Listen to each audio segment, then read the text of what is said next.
प्यारे बच्चों, कैसे हैं आप लोग। आशा करते हैं कि आप लोग अच्छे होंगे, स्वस्थ होंगे, मस्त होंगे और आप लोगों की तैयारी बेहतर चल रही होगी। तो फाइनली आप लोगों का एसएससी सीजीएल का 19 सितंबर का थर्ड शिफ्ट का एग्ज़ाम हो गया है। 19 सितंबर थर्ड शिफ्ट में पूछे गए सभी क्वेश्चंस इस वीडियो में डिस्कस करेंगे, तो इस वीडियो को पूरा ज़रूर देखिए। वीडियो अच्छा लगे तो प्लीज़ वीडियो को लाइक और शेयर ज़रूर करें, और जो भी हमारे नए बच्चे हैं, जिन बच्चों ने चैनल को सब्सक्राइब नहीं किया है, तो प्लीज़ चैनल को सब्सक्राइब, नोटिफिकेशन बेल ऑन करना ना भूलें। हम लोग देख लेते हैं एसएससी सीजीएल की 19 सितंबर की तृतीय पाली में कैसे क्या प्रश्न पूछे गए थे। तो पहला प्रश्न देखिए, पूछा गया था वरुण चक्रवर्ती किस खेल से संबंधित हैं। तो वरुण चक्रवर्ती जो है ना, ये क्रिकेट से संबंधित है। अगर हम वरुण चक्रवर्ती की बात करें तो वरुण चक्रवर्ती एक भारतीय क्रिकेटर हैं जो घरेलू क्रिकेट में तमिलनाडु और इंडियन प्रीमियर लीग आईपीएल में कोलकाता नाइट राइडर्स के खेल के लिए खेलते हैं। वह एक लेग स्पिन गेंदबाज हैं और उनकी स्पिन गेंदबाजी में ढेर सारी वेरिएशन की वजह से उन्हें मिस्ट्री स्पिनर के नाम से भी जाना जाता है। मान लीजिए अगर आपसे पेपर में पूछ लिया जाए कि मिस्ट्री स्पिनर के नाम से किन्हें जाना जाता है, तो मिस्ट्री स्पिनर के नाम से वरुण चक्रवर्ती को जाना जाता है। और वरुण चक्रवर्ती जो हैं ये क्रिकेट से संबंधित हैं, तो ये भी आपको ध्यान में रखना है।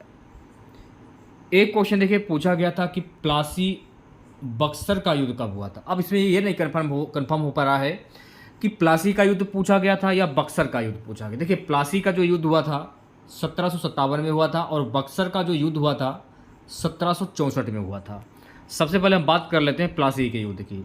तो जो प्लासी का जो युद्ध हुआ था, ये युद्ध बंगाल के नवाब सिराजुद्दौला और ब्रिटिश सेना के बीच लड़ा गया था। ठीक है, प्लासी की जो लड़ाई हुई थी सिराजुद्दौला और रॉबर्ट क्लाइव के नेतृत्व में ब्रिटिश सेना के बीच में लड़ी गई थी। प्लासी का जो युद्ध हुआ था, यह युद्ध जून 1757 में प्लासी बंगाल में लड़ा गया था। तो ये भी फैक्ट आपको ध्यान में रखना है।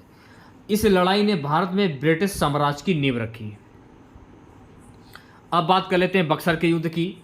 बक्सर का युद्ध हेक्टर मुनरो के नेतृत्व वाली ब्रिटिश ईस्ट इंडिया कंपनी की सेना शाह आलम द्वितीय, मुगल सम्राट शुजाउद्दौला अवध के नवाब और मीर कासिम बंगाल के नवाब की संयुक्त सेना के बीच लड़ी गई थी। ठीक है, ये आपको ध्यान में रखना है बक्सर के युद्ध के लिए कि किन के बीच में लड़ा गया था।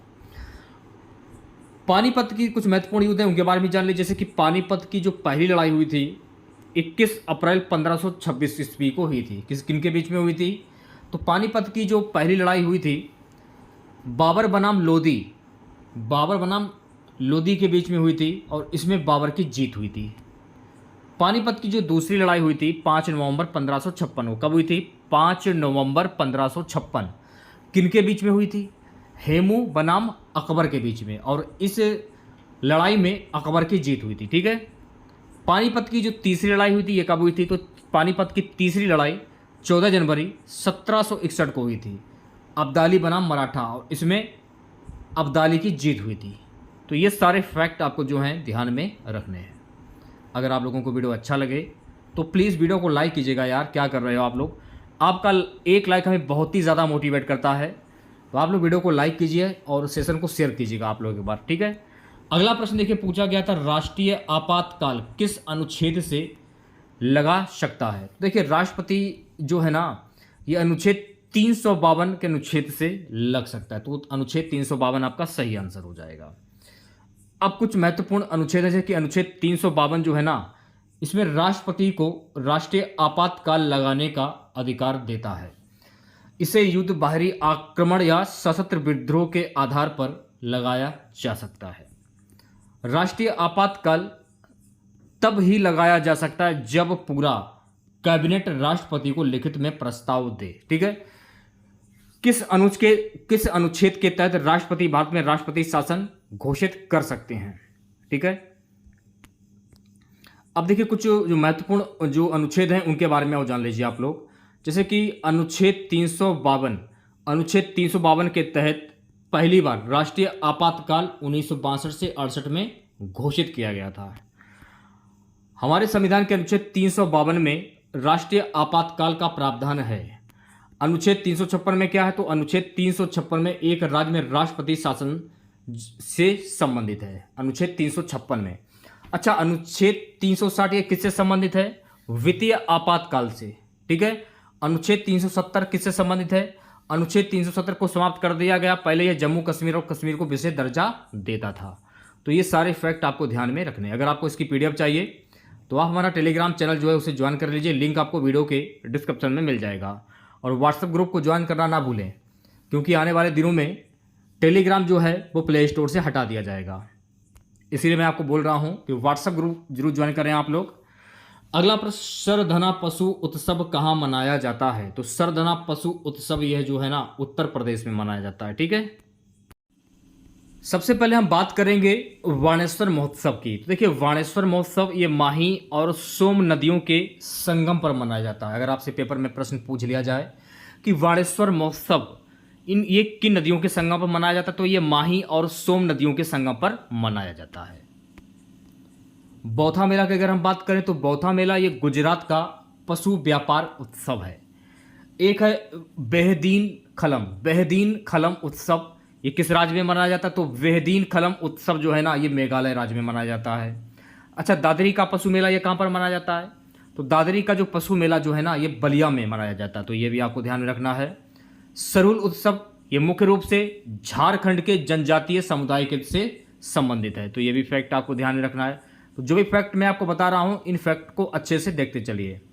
देखिए, नेक्स्ट क्वेश्चन पूछा गया था, नीरज चोपड़ा और शिखर धवन को कौन सा पुरस्कार मिला है? तो देखिए, नीरज चोपड़ा और शिखर धवन को मेजर ध्यानचंद पुरस्कार जो है ये मिला है। कौन सा पुरस्कार मिला है? मेजर ध्यानचंद पुरस्कार। अगर हम मेजर ध्यानचंद पुरस्कार की बात करें तो मेजर ध्यानचंद पुरस्कार को पाने वाले पहले प्राप्तकर्ता कौन थे? तो देखिए, विश्वनाथन आनंद जो थे ये मेजर ध्यानचंद खेल रत्न पुरस्कार प्राप्त करने वाले पहले प्राप्तकर्ता थे। देखिए, राजीव गांधी खेल रत्न पुरस्कार का नाम बदलकर मेजर ध्यानचंद खेल रत्न पुरस्कार जो है वो किया गया है। ये भी फैक्ट आपको ध्यान में रखना है। अच्छा, मेजर ध्यानचंद खेल रत्न पुरस्कार के प्राप्तकर्ता को कितनी राशि दी जाती है? अगर आपसे ये पूछ लिया जाए तो 25 लाख रुपए की राशि जो है वो दी जाती है। ये भी आपको ध्यान में रखना है। ठीक है। अगला प्रश्न देखिए, पूछा गया था संविधान का अनुच्छेद 43 जो है ये किससे संबंधित है? संविधान का अनुच्छेद 43 जो है ना श्रमिकों के लिए निर्वाह मजदूरी से संबंधित है। किससे संबंधित है? श्रमिकों के लिए निर्वाह मजदूरी से संबंधित है। अनुच्छेद 40 कुछ मैंने आप लोगों के लिए आर्टिकल लिए हैं, उनके बारे में जान लीजिए। जैसे कि आर्टिकल 40 में क्या प्रावधान है? ग्राम पंचायतों का संगठन। आर्टिकल 41 में क्या प्रावधान है? काम करने का, शिक्षा का और कुछ मामलों में सार्वजनिक सहायता का अधिकार है। अनुच्छेद 42 में क्या निहित है? काम और मातृत्व राहत की मानवीय स्थितियों के लिए प्रावधान। अनुच्छेद 43 में क्या निहित है? श्रमिकों के लिए वेतन। अनुच्छेद 43 ए में क्या निहित है? उद्योगों के प्रबंधन में मजदूरी की भागीदारी। अनुच्छेद 43 बी में क्या निहित है? सहकारी समितियों को बढ़ावा देना। अनुच्छेद 44 में क्या निहित है? नागरिकों के लिए समान नागरिक संहिता। तो ये सारे फैक्ट आपको ध्यान में रखने हैं जो भी अनुच्छेद हैं, क्योंकि अनुच्छेद से जो है पेपर में प्रश्न पूछे जा रहे हैं। तो अगर आप लोगों का अगर आने वाली तारीख में किसी भी शिफ्ट में अगर एग्जाम लगा अगर आपका है तो ये प्रश्न जरूर देख कर जाएं आप लोग अनुच्छेद से, क्योंकि अनुच्छेद से 2 प्रश्न तो हर हाल में ही पूछे जा रहे हैं। एक प्रश्न पूछा गया था कि EMF रेडिएशन के बारे में जानकारी देने वाला ऐप का क्या नाम है? तो यह है तरंग संचार। सेल का EMF सेलों में प्रयुक्त विद्युत अपघटन के तापमान पर जो है निर्भर करता है। ये आपको ध्यान में रखना है।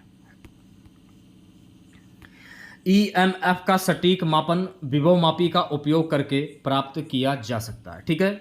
और बलों की रेखाओं, बल रेखाओं के संदर्भ में चुंबकीय अभिभाव की इकाई 1 WV बराबर 108 बल की रेखाएं हैं। तो ये भी आपको ध्यान में रखना है। तो जो भी फैक्ट मैं आपको बता रहा हूँ उन फैक्ट को अच्छे से देखते चलिए आप लोग। देखिए, अगला प्रश्न पूछा गया था कि चौसा का जो युद्ध हुआ था ये कब हुआ था? तो चौसा का जो युद्ध हुआ था वर्ष 1539 में हुआ था। अच्छा, चौसा का जो युद्ध हुआ था ये किनके बीच में हुआ था? तो चौसा का जो युद्ध हुआ था हुमायूं और शेर शाह सूरी के बीच में लड़ा गया था। और चौसा के युद्ध में शेर शाह ने हुमायूं को पराजित किया था। और चौसा का युद्ध 1539 ईस्वी में हुआ था, ये तो मैंने आप लोगों को बता ही दिया है। शेरशाह सूरी का मकबरा कहाँ पर स्थित है? तो शेरशाह सूरी का जो मकबरा है ये बिहार के सासाराम में स्थित है, ये भी फैक्ट आपको ध्यान रखना है। चौसा की लड़ाई मुगल सम्राट हुमायूं और अफगान शेरशाह सूरी के बीच एक उल्लेखनीय सैन्य युद्ध था। यह 26 जून 1539 को चौसा में लड़ा गया था। शेरशाह विजयी हुआ और उसने स्वयं को फरीद अल दीन शेरशाह का ताज पहना। ये भी आपको ध्यान रखना, अगर आपसे पूछ लिया जाए कि शेरशाह सूरी का जो बचपन में नाम था वो क्या था? फरीद। ये भी आपको ध्यान रखना है। कुछ प्रमुख युद्ध हैं मैंने लिए हैं, उन्हें देख लीजिए। जैसे कि पानीपत की पहली लड़ाई कब हुई थी? 1526 को, ये तो मैंने आपको अब जस्ट अभी बताया था। किनके बीच में हुई थी? बाबर और इब्राहिम लोदी के बीच में हुई थी, जिसमें बाबर की जीत हुई थी। खानवा की लड़ाई 1527 ईस्वी में हुई थी, जिसमें बाबर ने राणा सांगा को हराया था। चंदेरी की लड़ाई 1528 ईस्वी में हुई थी। बाबर ने मेदिनी राय राणा सांगा को एक सहयोगी को हराया था, ये भी आपको ध्यान में रखना है।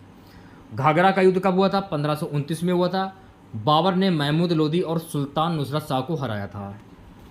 कन्नौज की लड़ाई 1540 में हुई थी। शेरशाह ने दूसरी बार हुमायूं को हराया था। पानीपत की दूसरी लड़ाई 1556 ईस्वी में हुई थी, जिसमें अकबर ने हेमू को हराया था। तो ये सारे फैक्ट आपको ध्यान में रखने हैं। एक क्वेश्चन पूछा गया था, अंकुर योजना किस राज्य से संबंधित है?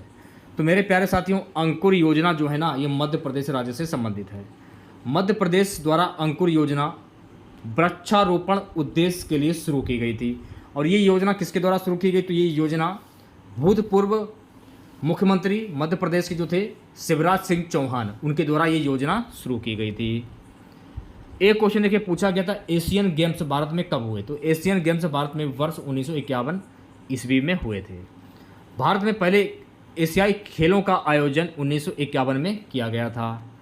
ओलंपिक खेलों की तरह ये हर 4 साल में आयोजित किए जाते हैं, ये भी फैक्ट आपको ध्यान रखना है। एशियाई खेलों का पहला संस्करण नई दिल्ली में 8 से 11 मार्च 1951 को आयोजित किया गया था, ये भी आपको ध्यान रखना है। और 1954 से वे हर 4 साल में आयोजित किए जाते हैं। जापान 24 स्वर्ण, 21 रजत और 15 कांस्य पदक के साथ पदक तालिका में सबसे ऊपर रहा था। तो ये सारे फैक्ट आपको ध्यान रखने, ठीक है।